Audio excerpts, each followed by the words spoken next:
దాన్ని ధర్నా అనో జోక్ అంటాను. ఎందుకంటే మేము ఈ మాట శాసనసభలో బిల్లు పెట్టినప్పుడే చెప్పాము.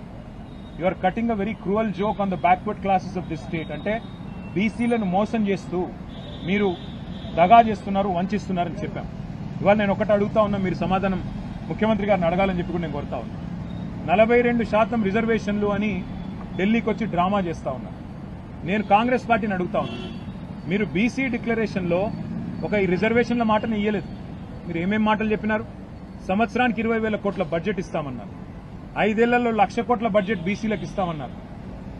బీసీ సబ్ ప్లాన్ పెడతామన్నారు. 42% రిజర్వేషన్ రాజకీయాల్లోనే కాదు, ఉద్యోగాల్లో, ఉపాధిలో, ప్రభుత్వ కాంట్రాక్టుల్లో కూడా ఇస్తామన్నారు. నేను ముఖ్యమంత్రి గారిని అడుగుతున్నా, ప్రభుత్వాన్ని అడుగుతున్నా, కాంగ్రెస్ పార్టీని అడుగుతున్నా, మీ చేతుల్లో ఉన్నాయేమో చేస్తలేరు. మీ చేతుల్లో బీసీ సబ్ ప్లాన్ ఉన్నది, చేయండి. మీ చేతుల్లో బీసీలకు 1,00,000 కోట్ల బడ్జెట్ ఇచ్చే అవకాశం ఉంది, చేయండి. 2 బడ్జెట్లు పెట్టారు. ఒక్కొక్క బడ్జెట్లో 20,000 కోట్లు అన్నారు. 2 బడ్జెట్లు కలిపి కూడా 20,000 కోట్లు పెట్టలేదు. అందులో ఖర్చు అయితే 10,000 కోట్లు కూడా దాటం లేదు. అందుకే మరి ముఖ్యమంత్రి గారిని, ప్రభుత్వాన్ని కోరేది, మీ చేతుల్లో ఉన్న పనులు ముందు చేయండి. అట్లయితేనే బీసీలు నమ్ముతారు. 42% రిజర్వేషన్ ఏ ఒక్క ప్రభుత్వ కాంట్రాక్ట్లనని ఇప్పటివరకు ఈ 2 ఏళ్లలో ఇచ్చినారా? ఇవ్వలేదు.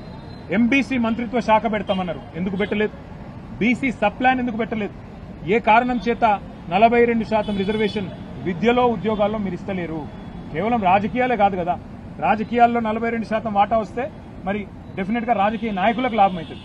కానీ బీసీ జాతికి లాభం కావాలంటే, బీసీల్లో ఉండే నిజంగా పేదవారికి లాభం కావాలంటే 42% కాంట్రాక్ట్లు ఇవ్వండి, 42% విద్యలో అవకాశాలు ఇవ్వండి, 42% ఉపాధిలో అవకాశాలు ఇవ్వండి. అట్లాగే 20,000 కోట్ల బడ్జెట్ మీరు చెప్పినట్టు పెట్టండి, బీసీ సబ్ ప్లాన్ పెట్టండి.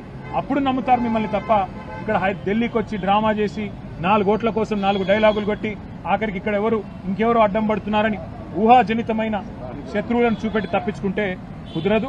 ముమ్మాటికి మీ దొంగతనాన్ని, మీ దొంగ నాటకాన్ని మొత్తం రాష్ట్ర ప్రజలు అర్థం చేసుకున్నారు. కాబట్టి రేపు స్థానిక సంస్థల ఎన్నికల్లో బుద్ధి చెప్తారని నా విశ్వాసం.